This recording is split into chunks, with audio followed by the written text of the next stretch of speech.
నమస్తే welcome to YR TV నేను రంజిత్ తెలంగాణ రాష్ట్ర వ్యాప్తంగా జరుగుతున్న ప్రతి అంశంతో పాటు రాష్ట్ర రాజకీయాలలో జరిగే వాస్తవాలను కూడా చర్చించే ప్రయత్నం చేద్దాం. నిజానికి తెలంగాణ రాష్ట్ర వ్యాప్తంగా కాంగ్రెస్ పార్టీ పతనం మొదలైంది.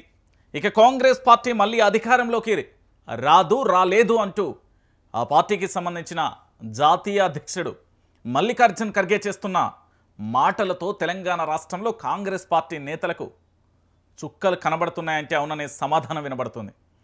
ఎందుకంటే ఇంకా కాంగ్రెస్ పార్టీ అనే దాన్ని మర్చిపోదాం. ఇక కాంగ్రెస్ పార్టీ అధికారంలోకి రాదు. కాంగ్రెస్ పార్టీ ఇచ్చిన 6 గ్యారెంటీలు, 13 అంశాలు, 420 హామీలు అవన్నీ కూడా అటకెక్కిపోయినాయి.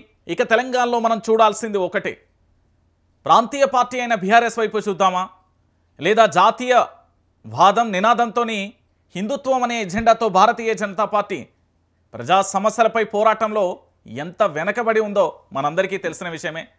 ఎక్కడ చూసినా కూడా లీడర్లంతా కూడా ఏదో ఫోటోషూట్ కోసమో లేదా మరే దానికోసం వచ్చినట్టుగా కనబడతారే తప్ప ప్రజల కోసం, ప్రజల రక్షణ కోసం, ప్రజల సమస్యలపై గలం విప్పి నినాదించిన సంఘటన ఎక్కడ కూడా కనిపించదు. సో మొత్తానికి కాంగ్రెస్ పార్టీ పతనం మొదలైంది. ఇక కాంగ్రెస్ పార్టీకి భవిష్యత్తు ఉండబోదు, ఇక భవిష్యత్తు లేదు అని ఆ పార్టీకి సంబంధించిన జాతీయ అధ్యక్షుడే తెలంగాణలో ఇక రాదు అంటూ సంచలనమైన వ్యాఖ్యలు చేశారు.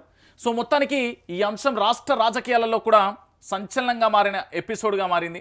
ఒకసారి చూడండి, మీ అందరికీ తెలిసిన విషయమే. ఇగో ఈ పెద్ద మనిషి పేరు మల్లికార్జున్ ఖర్గే, జాతీయ పార్టీకి సంబంధించి అంటే కాంగ్రెస్ పార్టీ జాతీయ అధ్యక్షుడు. కాంగ్రెస్ మళ్ళా గెలుసుడు కళ, తెలంగాణలో పార్టీని రేవంత్ రెడ్డి నిండా ముంచేడు. ఖర్గే వ్యాఖ్యలతో దుమారం.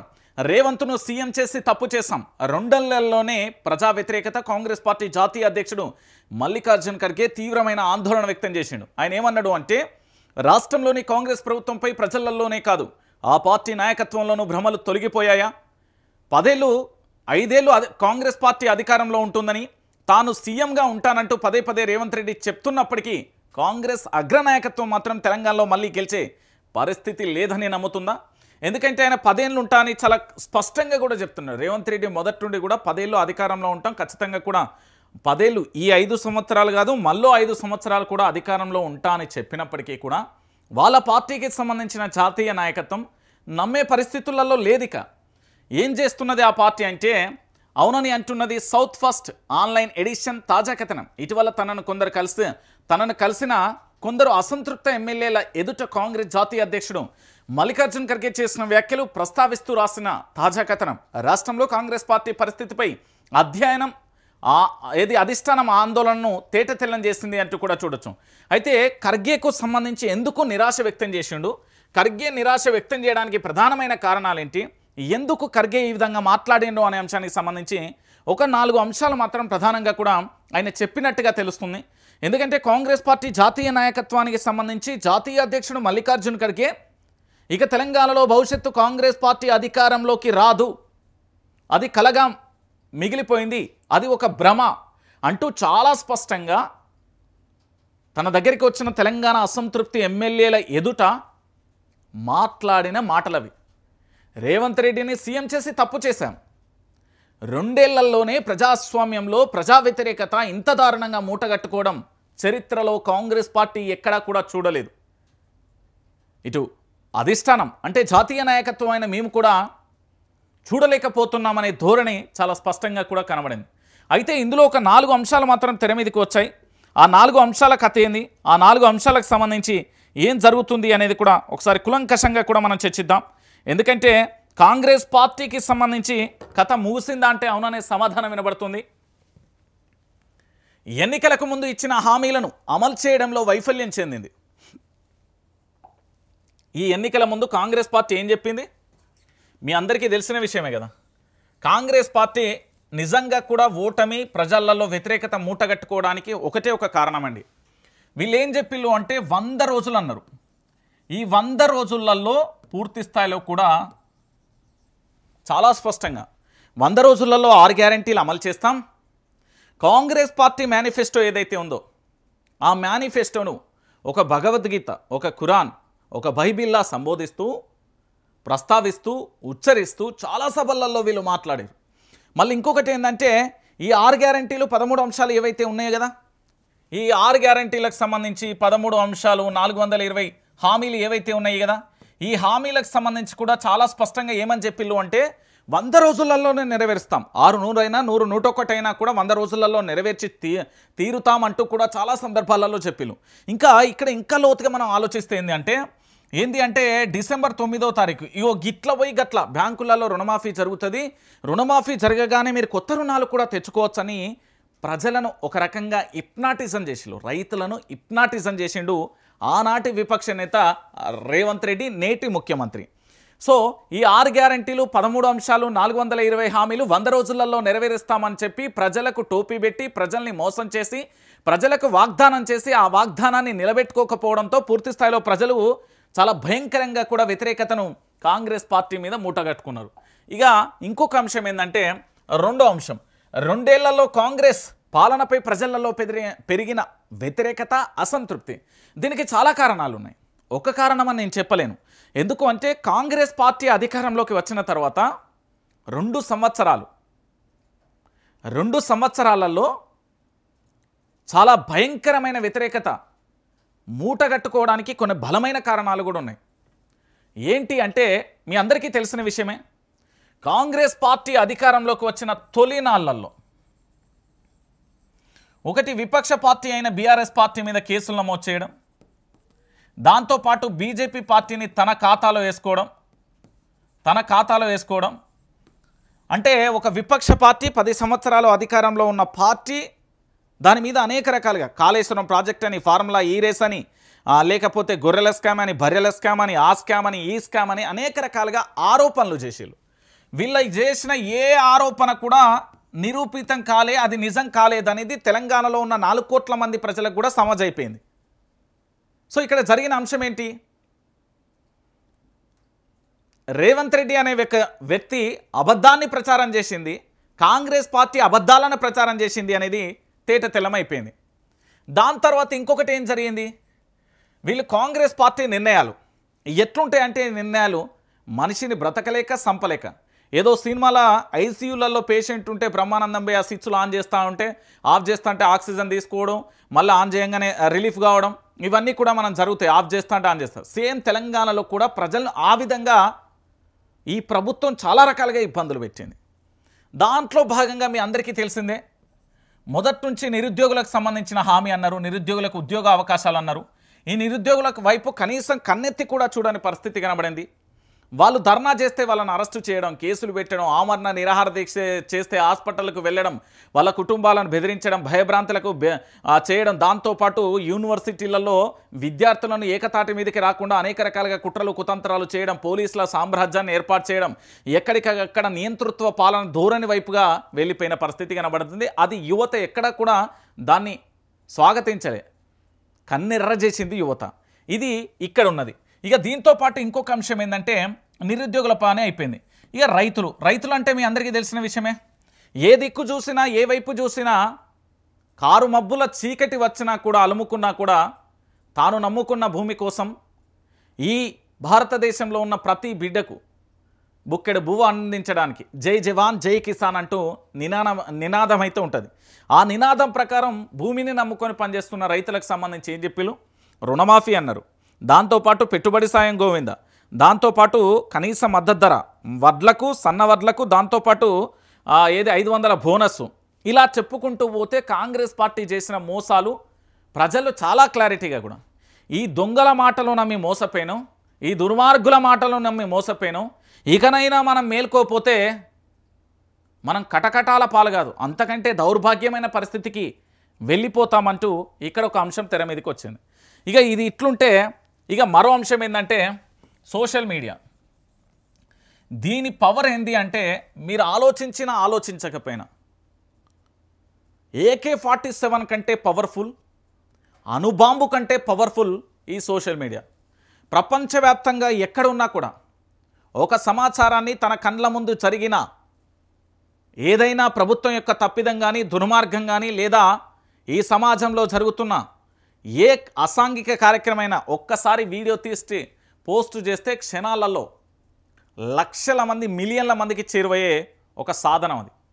ఈ సోషల్ మీడియాలలో ప్రభుత్వం ఇచ్చిన వాగ్దానాలు, నేతలు మాట్లాడిన తీరు, ట్వీట్లు, రీట్వీట్లు లేదా ప్రజలు మాట్లాడిన మాటలను కూడా పోస్ట్ చేస్తే నానా రకాలుగా ఇబ్బంది పెట్టి నానా రకాలుగా యాగి చేసి కనీసం వాళ్ళను బ్రతకనివ్వకుండా అనేక రకాలుగా కూడా టార్చర్ చూపెట్టి కేసుల పాలు చేస్తే సోషల్ మీడియా కూడా రగిలిపోయింది. ఒక్కసారి దెబ్బ తాకిన తర్వాత ఇంకా వాడు ఎందుకు భయపడతాడు?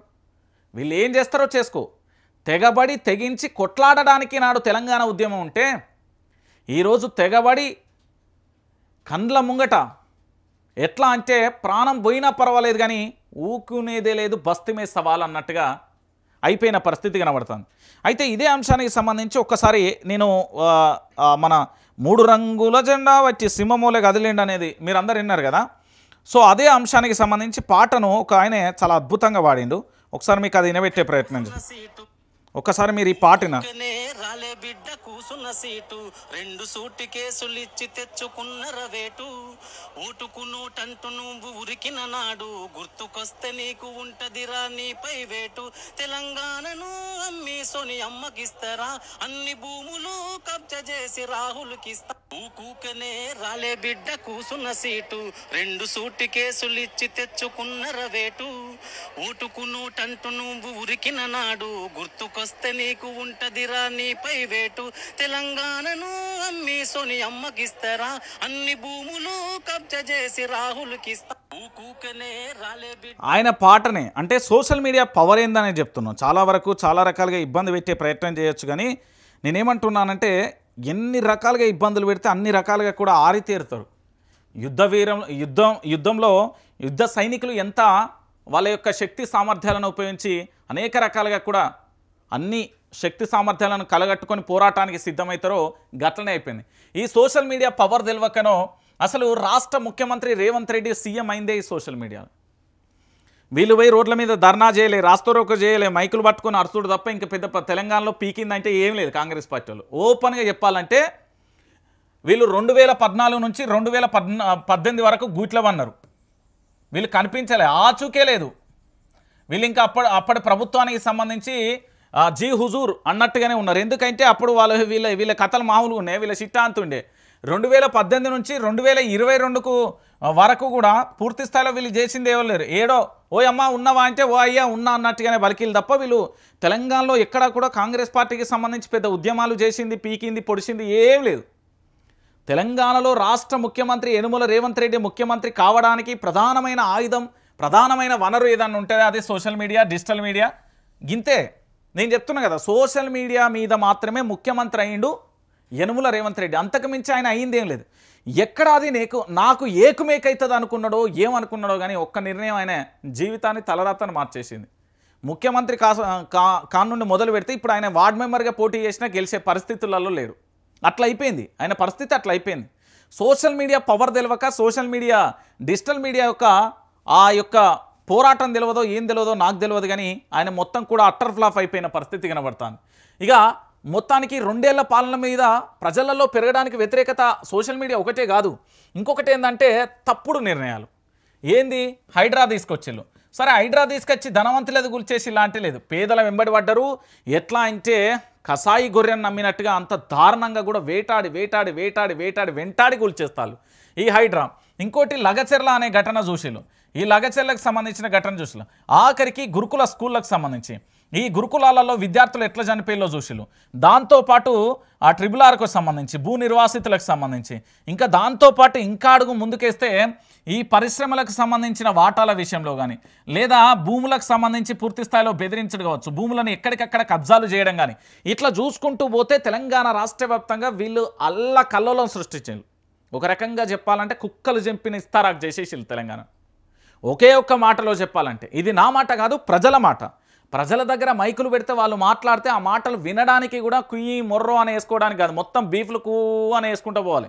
అంత దారుణంగా అంత ఘోరంగా ప్రజలు ఆక్రోశంతో ఆవేదనతో చాలా దారుణంగా ఉన్నారు. ఆ మైకులు పెడితే ఇక మళ్ళీ వినలేరు. ఇన్ని సమస్యలు పెట్టుకొని ఒక్క తప్పు చేసిన అది ప్రభుత్వం. అటు గిరిజన బిడ్డలకు ఏంది వాళ్ళ ఫారెస్ట్ భూములను వాళ్ళు వచ్చి పంటలను ధ్వంసం చేసుడు. ఇంకా దాంతోపాటుగా ఏంది అంటే కాంగ్రెస్ పార్టీ గుండాయిజం పెరిగిపోయింది, రౌడీయిజం పెరిగిపోయింది. కొన్ని గ్రామాలలో పూర్తి స్థాయిలో కూడా కేసులు పెట్టి వాళ్ళని ఇబ్బందులు పెట్టి రకరకాలుగా ప్రయత్నాలు చేసిరు. ఇక గిన్నె ఉన్నాక ఇంకా కాంగ్రెస్ పార్టీ మళ్ళీ అది యాడ్ నుండి వస్తుందండి. ఇక ఇది ఇట్లున్నదా? ఇక మూడో అంశం మల్లికార్జున్ ఖర్గే గారి మనసులో మాటలు ఇవి. వారు తన దగ్గరికి వచ్చిన అసంతృప్తి ఎమ్మెల్యేలు ఎవరైతే ఉన్నారో ఆ అసంతృప్తి కలిగిన ఎమ్మెల్యేలు మాట్లాడిన మాటలు, పార్టీ ప్రభుత్వ ప్రతిష్టను దెబ్బతీసేలా మంత్రుల అంతర్గత కలహాలు. ఇక ఎట్లున్నది, ఓహో మంత్రి మాట్లాడుతుంది, ఓ మంత్రి మాట్లాడతాడు, వాళ్ళు అదుపు ఉండదా? మరి మీ మంత్రులం తెలంగాణ రాష్ట్ర వ్యాప్తంగా ప్రజల చేత ప్రజల కొరకు ఎన్నుకోబడిన నేతలం, మాకు మినిస్టర్ అనే ఒక పదవులు ఇచ్చి ఈ పదవులతోని రాష్ట్ర వ్యాప్తంగా కూడా మా మంత్రి శాఖకు సంబంధించి అన్ని రకాల వనరులు ఉంటాయి, మేము ప్రజలకు అభివృద్ధి బాట చేయాలి, ప్రజలను పూర్తి స్థాయిలో కూడా ఏంది ముందడుగు అంటే ప్రజల అభివృద్ధికి నాంది కావాలి, వాళ్ళకు తొలిమెట్టు కావాలనే విషయాన్ని పక్కన పెట్టి ఇక నాకు నోరున్నది, నరం లేని నాలుకున్నది, ఇష్టానుసారంగా పిచ్చిగా ఎట్లా అంటే మన భాషలో చెప్పాలంటే దారుణంగా ఇక ఒకలేమో వ్యక్తిగత జీవితాలకు ఈ వ్యక్తిగత జీవితాలను ఆగం చేస్తారు, ఓకేనా? ఇక ఇంకొకలేమో ఏది భూముల కబ్జాలు, ఈ భూముల కబ్జాలు మామూలుగా ఉండే అసలు వీళ్ళది ఒక్కొక్కరిది ఒక్కొక్క రంగండి. వీళ్ళు మంత్రులు ఇప్పుడున్న తెలంగాణ మంత్రులు ఊసర వెళ్ళి కంటే డేంజర్గా ఉన్నారు. ఒక ఆయన బూడిదలో దొరికిండు, ఒక కాడేమో ఇసుకలో దొరికిళ్ళు, ఇంకొక కాడేమో అదేంది బియ్యం కాడ దొరికిళ్ళు, ఇంకొక ఆయననేమో ప్రాజెక్టుల కాడ దొరికింది, ఇంకొక ఆయన ఇది కబ్జాల కాడ దొరికిండు, ఇంకొక ఆయన లంచాల కాడ దొరికింది, ఇంకొక ఆయన వాటాల కాడ దొరికింది, ఇంకొక ఆయన కమిషన్ కాడ దొరికిండు, ఇంకొక ఆయన ఇక ఇట్లా చెప్పుకుంటూ పోతే మామూలుగా ఉన్నాయనుకుంటుర్రా మంత్రులు. మంత్రుల మీద ఎమ్మెల్యేల ఫిర్యాదు అయిపోయింది, మంత్రుల మీద ఒకరి ఫిర్యాదు అయిపోయింది, ముఖ్యమంత్రి కూడా వాళ్ళను ఏమనలేక కక్కలేక మింగలేక రేవంత్ రెడ్డి ఉండు ఒక్క కథ అనుకుంటుర్రా తెలంగాణ రాష్ట్ర వ్యాప్తంగా. ఈ మంత్రుల పంచాయతీ ఎట్లున్నది అంటే వీళ్ళది ఏం లేదు, వాటాల కోసం ఏదో మన తెలంగాణ రాష్ట్రాన్ని వీళ్ళ సొంతంగా జాగిరన్నట్టు రాసిచ్చినట్టు నాకు అంత రావాలి వాటా. ఒక ఆయననేమో బిల్లులు పాస్ చేయాలంటే కమిషన్ 20% అండి, ఇంకొకరేమో ఇసుక బుక్కి బతకబట్టి, ఇంకొకరేమో అదేంటి బూడిది బుక్కి బతకబట్టి, ఇంకొకరు బియ్యం బుక్కి బతకబట్టి, ఇట్లా రకరకాలుగా కూడా ప్రజలందరూ ఇవన్నీ చర్చించుకుంటున్నారు. మంత్రులు చేసేది తెలంగాణలో ఉన్న 4 కోట్ల మంది ప్రజలు కూడా చూస్తారండి. వీళ్ళేదో అనుకుంటారు, ఏం చూస్తారులే మాదేమున్నది బాగా సంపాదించుకుంటాం పోతా అంటే ఆ పాపప్ సొమ్ము ఎంతకాలం ఉంటుంది వాళ్ళ దగ్గర? ముదనష్టపు సొమ్ము ఎన్ని రోజులు ఉంటుంది అంటే నా ప్రజలను పీడించి వేధించి వేసారించి వాళ్ళ దగ్గర వసూలు చేస్తే ఎన్ని రోజులు ఉంటుంది అది? ఇప్పుడు గదే అయిపోయింది. ఇక ఇది ఇట్లా అయిపోతే ఇంకొకటి ఏంది, 42% రిజర్వేషన్ల పెంపు సరిగ్గా చేయకపోవడం. ఇది ఎవరు తప్పు? దీనికి ఒక పద్ధతి, ఒక ప్రాసెస్ ఏదైనా ఉన్నదా అంటే ఏదీ లేదు. అది మీ అందరికీ తెలిసిన విషయమే. ఇది ఏదీ లేని పరిస్థితి కనబడుతుంది 42% రిజర్వేషన్ విషయంలో. ఇంకొకటి ఏంటంటే ఈ బాధ్యత ఎవరిది? దాన్ని బిల్లును కరెక్ట్గా కూడా పద్ధతి ప్రకారం చేసి దాన్ని పార్లమెంట్లో ఉభయ సభలలో బిల్లు ప్రవేశపెడితే దానికి కాంగ్రెస్ పార్టీ మద్దతు ఇస్తే అప్పుడు బిల్లు ఏమైనా సహకారం అవుతుంది. ఈ తెలంగాణ బంద్ పెడతాం, లేదా మైకులు ఉన్నాయి కదా మేము మాట్లాడతాం, లేదా సోషల్ మీడియా ఉన్నది కదా మాట్లాడతాం, నేను బీసీ సంఘ నేతను, నేను ఎస్సీ సంఘ నేతను, నేను ఎస్టీ సంఘ నేతను, నేను మైనార్టీ సంఘ నేతను, నేను ఓసీ సంఘ నేతను, నేను ఆ నేతను ఈ నేతను అంటే కుదరదు. ఈ దుకాణం బంద్ పెట్టుకోర్రి. ప్రాసెస్ ఎట్లా నడవాలి? మొన్న తెలంగాణ బంద్ చేసిరు, దేనికోసం చేసిరు? బీసీలకు 42% రిజర్వేషన్ రావాలి. రిజర్వేషన్ ఏ నుండి వస్తుంది? మీరు మొన్న చేసింది రాజ్యాంగం మీద నిరసన, కోర్టుల మీద నిరసన, దేనికి చేసిళ్ళు అసలు? అన్ని పార్టీలు చేసినాయి బై. బీఆర్ఎస్ చేసింది, బీజేపీ చేసింది, కాంగ్రెస్ చేసింది, ప్రజా సంఘాలు చేసినాయి, ఆ తోక ఈ తోక చిన్న చితక అందరు చేస్తారు. దేనికి ఏమొచ్చింది దానివల్ల? ఒకసారి ఆలోచించాలి. ఇది నేను హెచ్చరిస్తున్నా. ఎందుకంటే మీరు పొలిటికల్ ట్రాప్లో పడితే కనుక మళ్ళీ మీరు మేల్కొనడం అనేది అసాధ్యం. నేను చెప్తున్నా కదా, అది మామూలు అసాధ్యం అనుకుంటుర్రా? ఇక మల్లికార్జున్ ఖర్గే ఏం మాట్లాడిండు అనేది చాలామందికి కూడా ఆలోచించాలి. ఏం మాట్లాడండి వినాలనుకుంటారు కదా, వినుర్రి. ప్రజలలో వ్యతిరేకతకు పాలనా వైఫల్యమే కారణం అనేది మొదటి ముచ్చట చెప్పాను. మంత్రుల పంపకాల గొడవలు నష్టం చేసినాయి. అగో చూసిర్రా ఎంత ముద్దుగా చెప్పిండు పెద్ద ఆయన. నిజంగా కూడా పెద్దోళ్ళు ఏమన్నా అనుకోరు, ఏ మాటకా మాట నిజాయితీ వైపే ఉంటారు. ఇక అన్ని చూసిన వాళ్ళు కదా, ఇక ఏముంటుంది? ఇక గింత దారుణంగా మంత్రులు డైరెక్ట్గా చెప్పిండు, మంత్రుల పంపకాల గొడవలు కూడా నష్టం చేసినాయట. వీళ్ళ తాత ముత్తాతలు ఏమైనా కష్టపడిన సొమ్ము అనుకుంటుర్రా? అది మన మెడ మీద కత్తి పెట్టి వసూలు చేస్తున్న పైసలు, అవి మన పైసలు. ఇక్కడ బగ్గ దొబ్బి సంపాదించి వేరే దేశాలలో పోయి బినామీల పేర్లతో సృష్టించుకుంటారట. ప్రజలు మాట్లాడుకుంటుంటే మొన్న జూబ్లీ హిల్స్లో గ్యారంటీల అమల్లో ప్రభుత్వం అట్టర్ ఫ్లాప్. మహిళలకు 2500, వృద్ధులకు 4000 పింఛన్ హామీ ఇప్పటికీ అమలు కాకపోవడం విచారకరం. బీసీ కోటాపై ఇష్టానుసారంగా ముందుకెళ్లారు. రేవంత్ వల్ల బీసీలలో దోషిగా కాంగ్రెస్. రెడ్డి దళిత సెక్షన్లు దూరమయ్యే స్థితి. కొందరు ఎమ్మెల్యేలతో ఖర్గే ఆవేదన అంటూ కూడా చెప్తున్న పరిస్థితి కనబడుతుంది. ఇక్కడ బీసీ నినాదం కాంగ్రెస్ పార్టీ ఎత్తుకున్నప్పటి నుండి ఎస్సీలు దూరమైలు, ఎస్టీలు దూరమైలు, మైనార్టీలు దూరమైలు, ఓసీలు దూరమైలు. ఎవరికి దూరమైలు? కాంగ్రెస్ పార్టీకి దూరమైలు.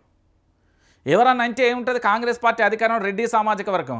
అసలు విషయం ఏంటంటే కాంగ్రెస్ పార్టీని మీరు మొదటి నుండి చూడరు. ఆ పార్టీని తెలంగాణలో బతికిస్తున్నది, పోరాటం చేస్తున్న, అధికారంలో తీసుకొస్తున్న అదే రెడ్డి సామాజిక వర్గం. ఈరోజు ఈ కేవలం బీసీ నినాదం ఎత్తుకోవడం అంటే ఒక ప్రణాళిక లేకపోవడం, కాంగ్రెస్ పార్టీకి ఒక వ్యూహరచన లేకపోవడం వల్ల ఈరోజు అది ప్రజల ముంగట దోషైపోయి వీళ్ళు. ఇక గింత ముచ్చట చెప్పిండు పెద్దాని. ఇక చెప్పురు తెలంగాణ ప్రాంత ప్రజలారా, కాంగ్రెస్ పార్టీకి సంబంధించిన జాతీయ అధ్యక్షుడు మల్లికార్జున్ ఖర్గే అనేట ఆయనే ఇక తెలంగాణలో కాంగ్రెస్ పార్టీ రాదు, ఇక మర్చిపోదాం, కాంగ్రెస్ పార్టీ అనేది అయిపోయింది, ఇక దాన్ని మర్చిపోవాల్సిన పరిస్థితి వచ్చింది అనే కాడికి వచ్చిళ్ళు. వీళ్ళు చేసింది లేదు, ఏమీ లేదు. ఇక ఇది ఇట్లున్నది. ఇక దీంతో పాటుగా మీ అందరికీ తెలిసిన విషయమే, మన తెలంగాణ రాష్ట్రం అంటే ఒక మాటలో చెప్పాలన్నా, రెండు మాటల్లో చెప్పాలన్నా, ఎట్లా చెప్పినా కూడా మీ అందరికీ అర్థమయ్యే భాషలో చెప్తున్నా. నేను కష్టపడతలేను భయ్. ఉదాహరణకి చెప్తున్నా, నాకు మంత్రి పదవి ఉన్నది, నాకు డ్రైవర్ ఉన్నాడు, పిఏ ఉన్నాడు, ఓఎస్డీ ఉన్నాడు, గన్మెన్లు ఉన్నారు, నాకు బంగ్లా ఉన్నది, నెల నెల జీతం వస్తుంది, అయిపోయింది. కానీ నేను ఒక ఫోన్ చేస్తే పైసలు వస్తాను, సెటిల్మెంట్లు, పంపకాలు. ఏం చేస్తారు అంటే, ఉదాహరణకి ఏదైనా ఒక ప్రాంతంలో భూమి ఉంటుంది, ఒక 5 ఎకరాలు ఉంటుంది, అది ఎకరం వాల్యూ ఒక 15-20 కోట్లు ఉంటుంది. వీళ్ళు అక్కడి ఓడు నకిలీ పత్రాలు సృష్టించుడు, అక్కడికి ఒక గంజాయి బ్యాచ్ని పంపించుడు, దానికి ఆల్రెడీ అడ్వకేట్ ఉండు, ఆయన బెయిల్ తెచ్చుడు, మళ్ళీ అక్కడికి పోయి మొత్తం ఏంది అంటే రౌడీ షీటర్లతో మొత్తం అక్కడ నిలబెట్టుడు, ఇవన్నీ జరిగే అంశం జరుగుతుంది. ఫైనల్గా వాళ్ళు కోర్టుకు వచ్చి అటొచ్చి ఇటొచ్చి ఇదంతా ఎందుకు, ఏదో ఒకటి సెటిల్మెంట్ చేసుకుందాం అని కాడికి పోతే ఇగో ఇక్కడికి వస్తారు, వాటాలు వీళ్ళకింత వాళ్ళకింత అనే పంచాయతీ జరుగుతున్నది. ఇట్లా పంచాయతీలు ఏకంగా ఇది సామాన్యంగా క్రమంగా మనం ఏంది గ్రామీణ ప్రాంతాలలో లేకపోతే పట్టణాలలో అక్కడిక్కడ చూస్తాం. కానీ మంత్రులే పంపకాలలో లేతే వీళ్ళకు మంత్రి పదవులు ఇచ్చింది ప్రజలకు ప్రభుత్వం నుంచి వచ్చే ఫలాలను అందించడానికా, లేకపోతే అవి గుంజుకొని బుక్ పెట్టడానికా? ఎట్లా తయారైపోయాలంటే ఈ మంత్రులు ఒకసారి చూడురు. ఇక గీ చూడురి, దివాళీ డీల్. దీని పేరు దివాళీ డీల్, గుర్తుపెట్టుకోరు. దివాళీ డీల్ కాంగ్రెస్ పార్టీ ఏం చేసింది? లెక్క కుదిరింది, 4కి సమాన వాటా, ఇక కేసులకు టాటా. ఆయన పేరేం పేరు? గన్తో బెదిరించిన ఆయన సుమంత్ను కేసు ఇక కొండెక్కినట్టేనా? ఇది రాష్ట్రానికి సంబంధించిన డీజీపీ, సోషల్ మీడియా కానీ డిజిటల్ మీడియా కానీ ఇప్పటి వరకు ఇక నుంచి ఎవరి మీదనైనా కేసు పెడితే ఒంటి మీద ఉన్న యూనిఫామ్ సాక్షిగా భారత రాజ్యాంగం మీద ప్రమాణం చేసి వచ్చేది కదా, ఆత్మ విమర్శ చేసుకొని చెప్పురు మీరు. ఎందుకంటే ఈరోజు తెలంగాణ రాష్ట్ర వ్యాప్తంగా ఈ కొండా సురేఖ మంత్రికి సంబంధించి ఆ ఓఎస్డీ, మాజీ ఓఎస్డీ సుమంత్ ఉన్నాడు కదా, ఆయన కేసు సంగతి ఏమైంది అయిన తర్వాత మిగతా కేసుల సంగతి చూడాలి. మిగతా ఎఫ్ఐఆర్లు కావాలి, మిగతా అరెస్టులు ఉంటే అవి కావాలి. ఫస్ట్ ఈయన కావాలి, అది విచారణ పోవాలి, పబ్లిక్ డొమైన్లో పెట్టాలి, అసలు కథ ఏందో చెప్పాలి. ఇక చూడు లెక్క మొత్తానికి మంత్రులకు మొన్న రేవంత్ రెడ్డి దగ్గర కూర్చున్నాడు కదా, రేవంత్ రెడ్డి దగ్గర ఎవరు ఆయన కాంగ్రెస్ పార్టీ అధ్యక్షుడు మహేష్ కుమార్ గౌడు, ఆ పక్కనే బట్టి విక్రమార్క, కొండా సురేఖ దంపతులు, వీళ్ళంతా కూర్చొని లెక్క సెట్ అయిపోయిందాడ. ఏమైందో చూద్దాం ఒకసారి. ఇక ఆరోపణలు, అభియోగాలు లేవు, ఇక బద్దలయ్యే అభండాలు, ఖండాలు కూడా లేవు, హైడ్రామాలు, హైరాణాలు లేవు. అధికార పార్టీ నేతలు ఒక అవగాహనకు వచ్చారు. దీపావళి సందర్భంగా మాటలు కలిపి వాటాల లెక్క తెలుసుకున్నారు. వసూలు చేసేది ఎంతైనా అందరికీ సమానమైన వాటాలు దక్కాలని చేతులు కలిపారట. ఇక చెప్పురు తెలంగాణ ప్రాంత బిడ్డలారా, ప్రజలారా, వాటాల కోసం మీరు మంత్రులు చేసిళ్ళు, అభివృద్ధి కోసం కాదు, వాళ్ళ వాటాల, వాళ్ళ ఆర్థిక వృద్ధి కోసం, వాళ్ళ ఎదుగుదల కోసం, వాళ్ళ యొక్క అక్రమ సంపాదన కోసం మీరు మనం అందరం కలిసి వాళ్ళని మంత్రులను చేసినాం. వాళ్ళు ప్రజల ఏది తెలంగాణ ప్రాంత ప్రజలలో వాళ్ళు ఏదో అభివృద్ధి చేస్తారు. పేదలందరికీ కూడా డబుల్ బెడ్రూమ్ ఇల్లులు వస్తాయి, నిరుద్యోగులకు ఉద్యోగ అవకాశాలు వస్తాయి, వృద్ధులకు పింఛన్ పెరుగుతుంది, వికలాంగులకు పింఛన్ పెరుగుతుంది, రోడ్లు మంచిగా అవుతాయి, డ్రైనేజ్ వ్యవస్థ మంచిగా అవుతుంది, మంచినీళ్ళు వస్తాయి, మళ్ళీ రైతులకు గిట్టుబాటు ధర వస్తుంది, మద్దతు ధర వస్తుంది. దాంతోపాటుగా గ్రామాలన్నీ కూడా అభివృద్ధి బాటలో ఉంటాయి, పట్టణాలన్నీ అభివృద్ధి బాటలో ఉంటాయి. ఇవన్నీ బోగస్ ముచ్చట్లు. నాకు ఎంత వాటా, ఎన్ని సెటిల్మెంట్లు వచ్చింది, ఎంత సంపాదించుకోవాలి, ఎంత అటుకు ఎక్కాలి, ఎంత నా బిడ్డకు, నా మనవనికి, మనవరాళ్ళకు, వాళ్ళకు పుట్టబోయే మునిమన వాళ్ళకు, వాళ్ళ మునిమన వాళ్ళకు ఎంత సంపాదించాలి, నేను అధికారాన్ని ఎన్ని రోజులు ఉండాలి, నా కింద ఎంతమంది పాలేరులు ఉండాలి, నేను ఎంతమంది పోషించాలి, ఎంతమందిని రౌడీజం చేయాలి, ఎంతమందిని బెదిరియాలి, నాకు ఎంత వాటా వస్తుంది. ఇది కథ. ఇక చూడు గతం వారం రోజులుగా మాటల మంటలు రేపి బిగ్ బాస్ ఎపిసోడ్ తరహాలో నాటకాన్ని రక్తి కట్టించిన నేతలు చివరికి రాజీ ఫార్ములాకు దిగారు. సిమెంట్ ఫ్యాక్టరీలలో ముఖ్య నేత, సంబంధిత శాఖ నేత, స్థానిక నేత, రెవెన్యూ వ్యవహారాల నేత నలుగురికి సమాన వాటాలు దక్కాలని నిర్ణయించుకున్నారు. ఇటీవల వార్తలలో నిలిచిన ఓ దక్కన్ సిమెంట్ పరిశ్రమ అండి. దాంట్లో ఏమున్నది నుంచి వచ్చిన దాంట్లో తలా 35 కోట్లు పంచుకోవాలని ఒప్పందం చేసుకున్నారట. ఊరి బిడ్డ 35 కోట్లు అంటే దీంట్లో ఎంతమంది ఉన్నారు? నలుగురికి 4 మూల 12 120 కోట్లు ప్లస్ అవి ఒక 20 140 కోట్లు అంటే దక్కన్ సిమెంట్ ఫ్యాక్టరీ దగ్గర వీళ్ళు వసూలు చేసిన పైసలు ఇవి. అంటే దగ్గర 150 కోట్ల రూపాయలను వసూలు చేసిళ్ళు. ఇంతకంటే దారుణమైన విషయం, ఇంతకంటే ఘోరమైన విషయం ఇంకే ఉంటుంది?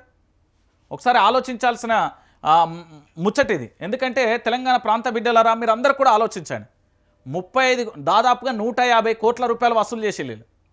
150 కోట్ల రూపాయలు వసూలు చేసి తలా 35 కోట్లు పంచుకున్నారంటే ఇంతకంటే దారుణమే ఉంటుంది. పండుగ పూట కాంగ్రెస్ పెద్దల మౌఖిక ఒప్పందం ముఖ్య నేతలతో సమానంగా సంబంధిత శాఖ మంత్రికి, స్థానిక మంత్రికి, భూ కేటాయింపుల మంత్రికి వాటా అన్ని సిమెంట్ ఫ్యాక్టరీలకు తలా 25% సూత్రం. వార్తలలో నిలిచిన వివాదాస్పదమైన దక్కన్ సిమెంట్ పరిశ్రమ నుంచి ఒక్కొక్కరికి వాటాగా 35 కోట్ల ఖరారు.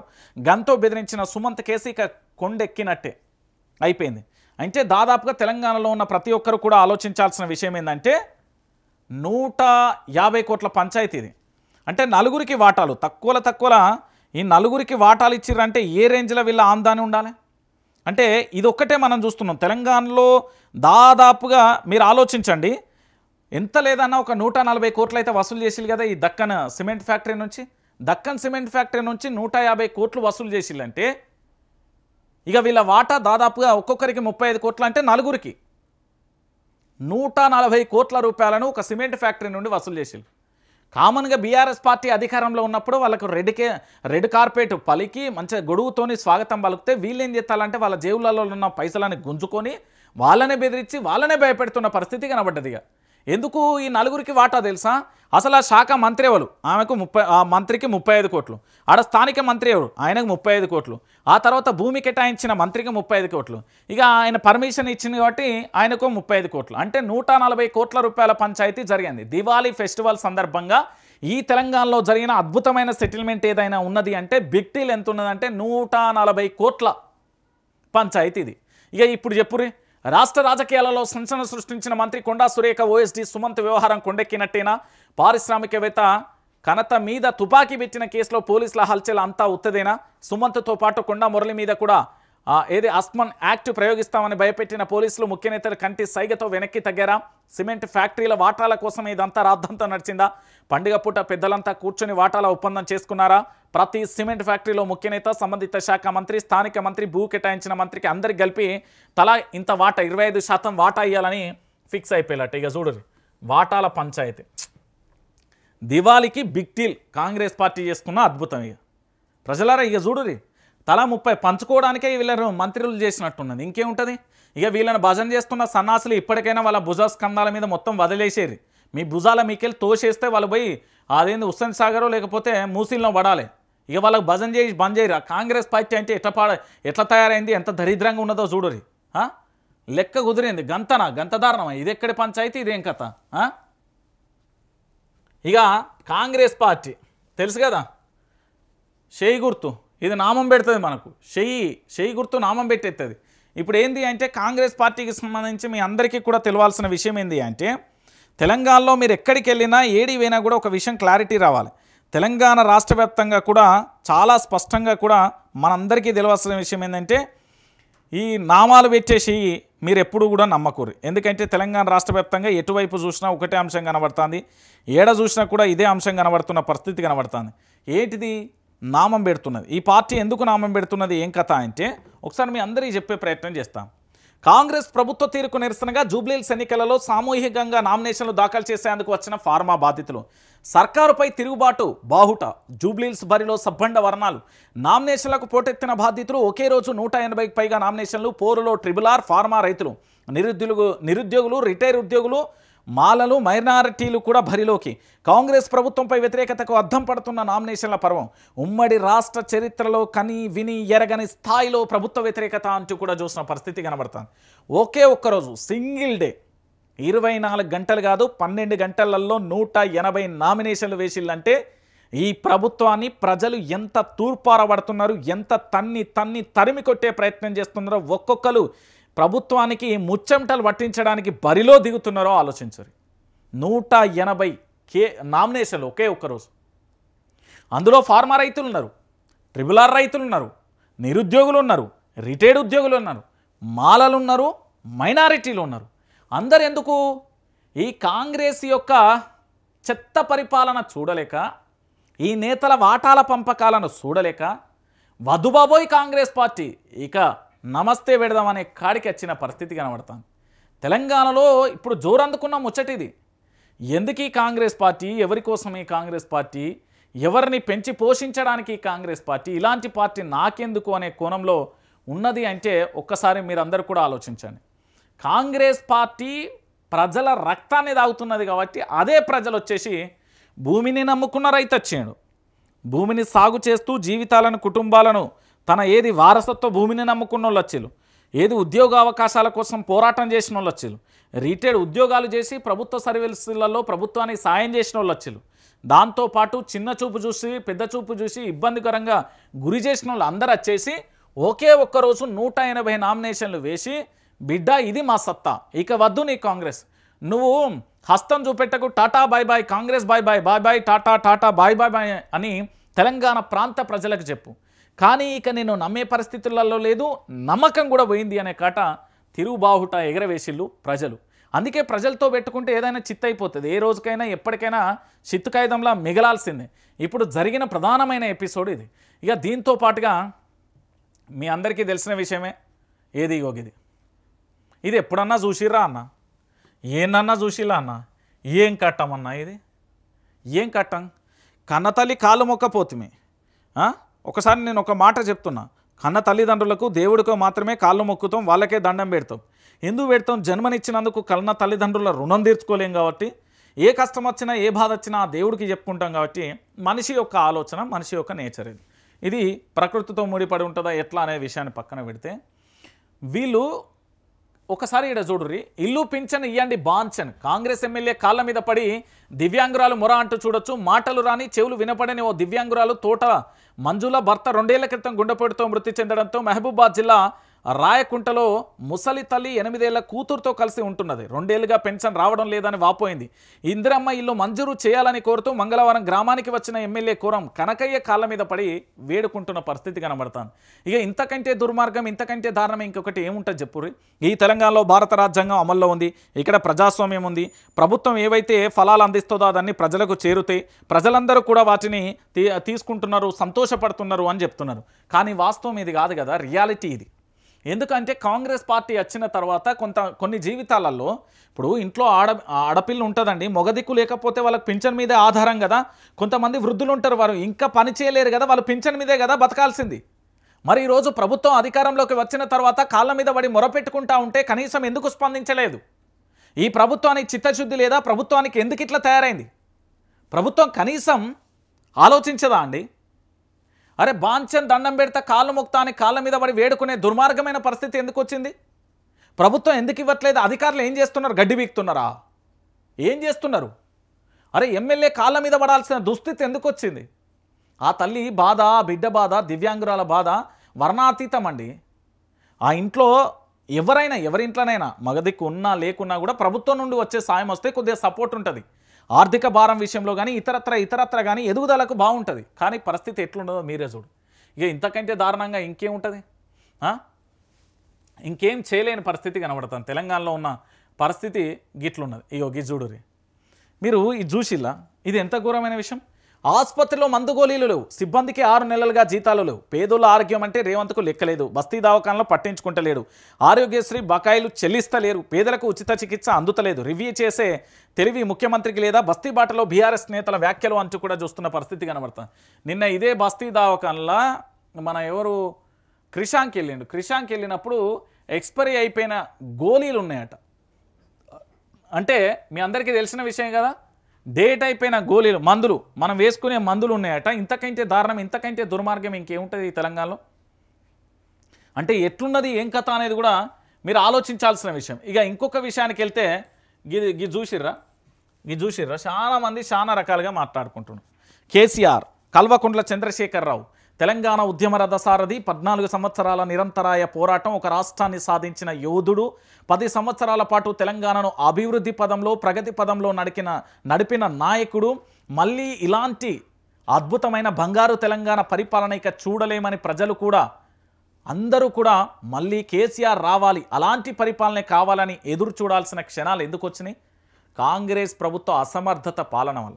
ఈరోజు కేసీఆర్ ఎక్కడ అంటే కేసీఆర్ వస్తాడు భయ్. బీఆర్ఎస్ పార్టీ ఆయనే బీఆర్ఎస్ పార్టీ నాయకుడు. ఆ పార్టీకి సంబంధించి బీఆర్ఎస్ పార్టీకి సంబంధించిన ప్రజలందరినీ కూడా ఆ పార్టీని కూడా ప్రజల్లోకి తీసుకెళ్లడానికి ఆయన చేసిన పోరాటం చాలా గొప్పది. కేసీఆర్ అంటే కాళేశ్వరం గుర్తొస్తుంది, కేసీఆర్ అంటే కేసీఆర్ కిట్టు గుర్తొస్తుంది, కేసీఆర్ అంటే కళ్యాణ లక్ష్మి, షాదీ ముబారక్, ఇట్లా చెప్పుకుంటూ పోతే అనేక రకాలైన సంక్షేమ పథకాలన్నీ కూడా గుర్తొస్తాయి. కేసీఆర్ అంటే చాలా చేసిండా. ఉమ్మడి ఆంధ్రప్రదేశ్లో 1956 నుంచి 2014 వరకు ఒక గజానికి, ఒక గుంటకు, ఒక జాగకు నీళ్ళందిన దిక్కు లేదు. అదే కాళేశ్వరం ప్రాజెక్టుతోని మండు టెండర్లలో కూడా ఎండాకాలంలో గలగలమని పారుతూ పాదాలను తాకుతూ గోదావరి తల్లి వచ్చింది.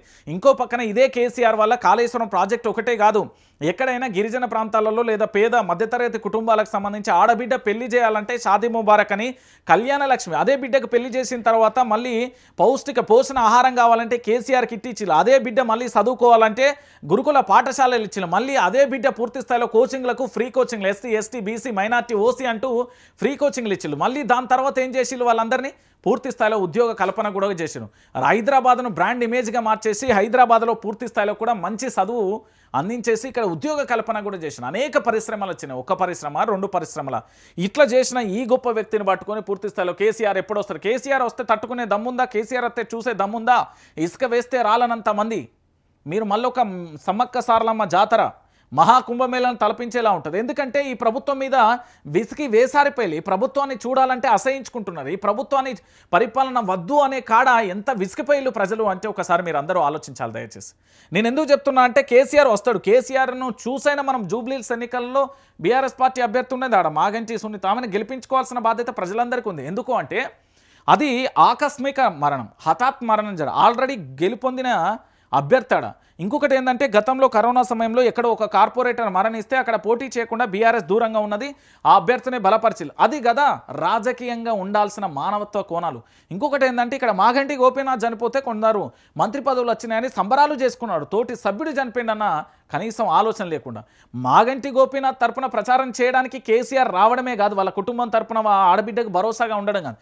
తెలంగాణలో జరుగుతున్న ఈ వికృత విశేష్టమైన అంటే మీకు ఎట్లా చెప్పాలంటే కుక్కలు చింపిన ఇస్తారాకంటం చూడు, అలాంటి ఘోరమైన పరిపాలన నడుస్తున్న ఈ తెలంగాణలో ప్రజలందరికీ ధైర్యంగా నేనున్నాననే భరోసా ఇవ్వడానికి కేసీఆర్ ఖచ్చితంగా వస్తాడు. ఏంది అంటే జూబ్లీహిల్స్ ప్రచారానికి KCR BRS party campaigner least విడుదల జాబితాలో 40 మంది నేతలు ఉన్నారు అంటూ కూడా ఆ పేర్లను కూడా పూర్తి స్థాయిలో కూడా నిన్న రిలీజ్ చేసిండు. సో కేసీఆర్ వస్తే ఆట వేరేలా ఉంటుంది, ఆట మారిపోతుంది, సీన్ కూడా మారిపోతుంది అంటూ కూడా చాలామంది నేతలు అయితే చెప్తున్న పరిస్థితి అయితే కనుక. సో మొత్తానికి ఏం జరుగుతుంది, ఏం కథ అనేది కూడా మనం కూడా వేచి చూద్దాం. నేను చెప్పే మాట ఒకటే, తెలంగాణ ప్రాంత ప్రజలందరూ కూడా ఆలోచించండి దయచేసి. ఈ తెలంగాణ గడ్డ మీద జరుగుతున్న ప్రతిదీ కూడా ప్రజలకు వ్యతిరేకంగా, ప్రజలను పూర్తి స్థాయిలో కూడా చాలా ఇబ్బందులకు గురి చేస్తున్న ప్రతి అంశం కూడా వైఆర్టీవీలో ఖచ్చితంగా వస్తుంది. కాబట్టి నేను చెప్పేది ఒకటే, మీకేదైనా సమస్యలు ఉంటే కూడా 9908572666 అనే నెంబర్కి వాట్సాప్ చేయరి. ఆ వీడియో రూపంలో మీకు ఏం జరిగిందో కూడా దాన్ని కూడా చెప్పండి. అదే వీడియోని నేను టెలికాస్ట్ చేసే ప్రయత్నం కూడా చేస్తాను.